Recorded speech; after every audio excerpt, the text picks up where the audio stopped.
de hoje continuaremos o estudo sobre estatística e probabilidade.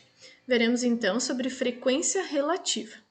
A frequência absoluta registra exatamente a quantidade de vezes que determinada realização ocorreu, não sendo possível uma análise de comparação.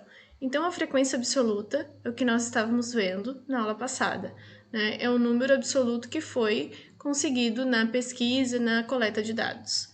Agora, então, para que os dados se tornem significativos, devemos recorrer à frequência relativa de pesquisa, sendo feita através de dados percentuais definidos pela razão entre a frequência absoluta e o número das observações.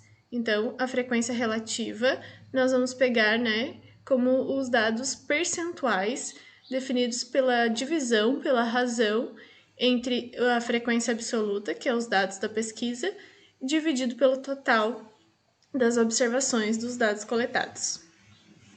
A fórmula. A frequência relativa, F, R, de frequência relativa, geralmente apresentada na forma de porcentagem é dada por. Então, nós temos uma formulazinha. A frequência relativa é igual à divisão da frequência absoluta pelo total de elementos, pelo total de pesquisados. Aqui temos um exemplo. Em uma empresa foi realizada uma pesquisa a fim de saber a quantidade de filhos de cada funcionário. Os dados da pesquisa foram organizados na seguinte tabela. Então, aqui na primeira coluna, o número de filhos, quem não tem nenhum filho, quem tem 1, 2, 3 e 4. Depois a frequência absoluta, 30 funcionários não tem nenhum filho, 36 tem 1, 60 tem 2, 24 tem 3, 10 tem 4 filhos, num total de 100 funcionários. E aqui foi feita, então, a frequência relativa, que é a divisão, a formulazinha utilizada. Então, pega-se a frequência absoluta, que é o 30, e divide-se pelo total 160, 160 funcionários. Eu tinha dito 100, mas é 160. O total, então, 18,75%.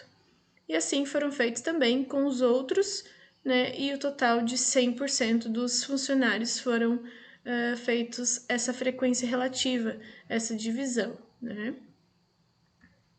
A análise. Então, a frequência relativa nos fornece uma melhor visualização, pois os dados percentuais traduzem melhor a situação comparativa de cada caso. 18,75% dos funcionários não possuem filhos, 22,5% possuem exatamente um filho, 37,5% possuem 2 filhos e 15% possuem 3 filhos e 6,25% possuem 4 filhos. Então, nós conseguimos, com a frequência relativa, observar melhor a coleta de dados, a pesquisa realizada.